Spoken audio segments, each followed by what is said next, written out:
I'm back, and I know. I'm really late on this with this Black Ink Crew Chicago review. So I'm gonna try to get through this as quickly as possible, just to save us some time. All right, so this is the episode we kind of all been waiting for. Ryan's being super secretive about the new Nine Mag. Nobody's heard nothing about it. He's done with it, but there's this wall up, and he won't show us. So we are rewinding. Why can't I say that word? We are rewinding back to 3 weeks ago, and I guess we're gonna go into what led up to the finished new Nine Mag. And he's talking to his son and telling let his son know he's not gonna be around as much because he's the stresses of opening a new business. Blah blah blah blah blah. Whoop de whoop de whoop. We already know Don got season 2 of that web series, but he has to leave that weekend to go to LA. And surprisingly, Ashley is actually excited about it, which I thought she was gonna have an attitude because everything is about Ashley. Let's just be real about it. But she was not mad. So they're headed to LA. She's using it as a shopping trip while he's working. So everybody's going to be preoccupied, and they're still on good terms. All right, so Van is talking to the 19-year-old dude that is his 17-year-old daughter's boyfriend. He's sizing him up, and he's definitely giving him grief and kind of talking to him very harshly, in my opinion, without having an opportunity to get to know the dude or whatever. Right. So he's talking to the dude, and the dude, the kid was talking, kind of short talking and not giving full answers. But then when he started to pipe up and, start talking, he was giving some good answers. He was giving safe answers, respectable answers. And Van, he really couldn't do nothing but respect. I think his name was Charles. He couldn't do anything but respect the kid at that point. So I guess they're on good terms, but Van still has his good eye on Mr. Charles. Okay? Which, you're 19, your name Charles. You sound like an old man, but that's just G Wiz information. All right, so Charmaine and Neek are trying to develop an app for all of the different endeavors that Charmaine has going on in her life, and he tells her that it's going to be $30,000.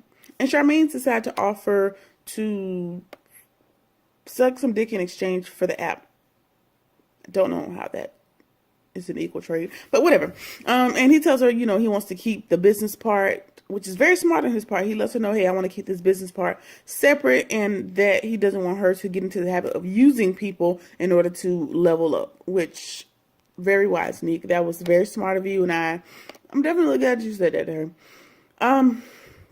We're moving on, and we're at the studio with 4, and he comes back in, and he lets us know that he's been going to counseling, just getting help for his major depressive episodes. And he also lets the crew know that he wrote a song for them, just because he appreciates them being there. When he's not able to get to his actual family members, they've been like a surrogate family, and he appreciates them. And it's a pretty catchy song. I can't remember what it was, but I liked it when I heard it. Just take my word for it. Okay. All right. So we're moving on, and Van is about to do a tattoo for his daughter. And we're going to operate under the assumption that 17 is the legal age to get a tattoo in Chicago. Otherwise, this would be illegal. So I'm assuming that it's illegal. Okay. And he also confirms at this point and lets us know that Jen is back in his life. And definitely rolling my eyes very hard on that one, because, girl, he ain't have to do much to get back in your life. But okay, girl, whatever wraps the season up in a pretty nice bow, we're going with it at this point. Okay, so Charmaine decides to pamper Neek, and she's fixing him a great meal, and she has on the sexy outfit, looking like a librarian. She's cooking for him, she's rubbing his feet, and she's leading him to the bedroom.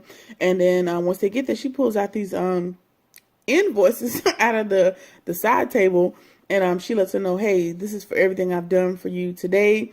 And she sent him an invoice for everything she had done that day, I guess, for preparing food and rubbing his feet and doing everything that she did for him. And it was $3,000 worth of stuff. And he lets her know that everything she did was not worth $3,000, and that the stuff that she does, she's supposed to do, which I don't agree. I don't think she's obligated to do anything at this point. Now, if she wants to do it, that's cool. If she chooses to do it, cool. But supposed to do, not an accurate description of said services, but whatever. I guess she was attempting to show him, like, you know, he does stuff for her, she does stuff for him, in order to get the app for free. That's what Charmaine's goal was, but it failed. So yeah, so she's still gonna be charged for the app, I guess. So yeah. So now we are at the long awaited grand opening. There's a introduction that's taking place. You know, they're walking in, everybody's looking at the place, and the place is very, very big, and it's very nice. From what I could see, I didn't see any tattoo booths, but I'm assuming the place is so big that they're in the back and separate from this whole dance floor looking spot. I will say, if Ryan is attempting to get away from the party scene, having a whole empty space in your business that could be misconstrued as a party space is not the best route, but you know, get your money, do what you gotta do. Moving on, there's an introduction, and the DJ says, welcome.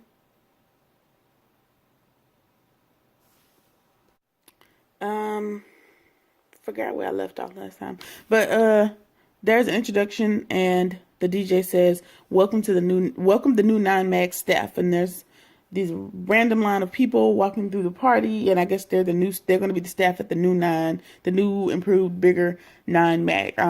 None of which are the old team. So yeah. So we'll get back to that later. We also see that Rachel shows back up, and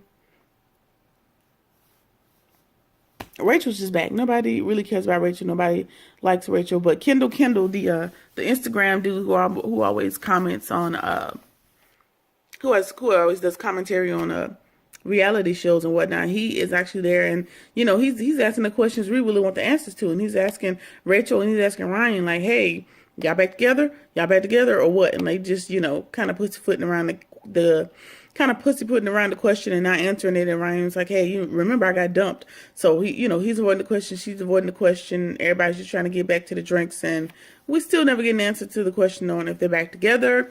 Production also asked Ryan, hey, are you and Rachel back together? He still didn't get no answer. So the answer is yes at this point. I just made a decision for them. The answer is yes. They're back together. They're going to continue to be toxic and annoying. Yay, that's what we get. That's what we get to look forward to next season.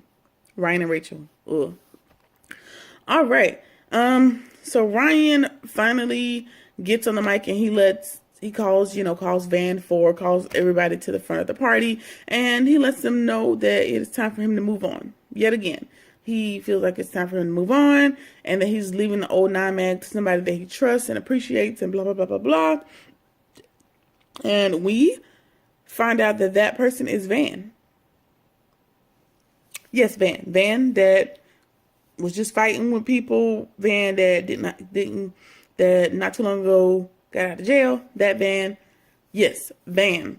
He's going to be, I guess, the manager or the owner of the old 9 Mag. Either way, Ryan is giving it to Van. And I'm kind of excited because I feel like Van has been around for a very long time. And I feel like if anybody has been there from the beginning, it's been Van. So, you know, if anybody deserves it, it'd be him. Now, I don't know how he's going to transition from, you know, co-conspirator to boss when he's, you know, been in the midst of a lot of the conflict that's been happening, or, you know, he's sparked a lot of the mishaps that have happened. I don't know how he's going to make that transition, because now he's going to be everybody's boss, and you're going to have to be fair and impartial, which I don't know if he can do it. But more story, Van's going to be the new owner of the old 9 Mag. And Ryan lets him know, you know, now that's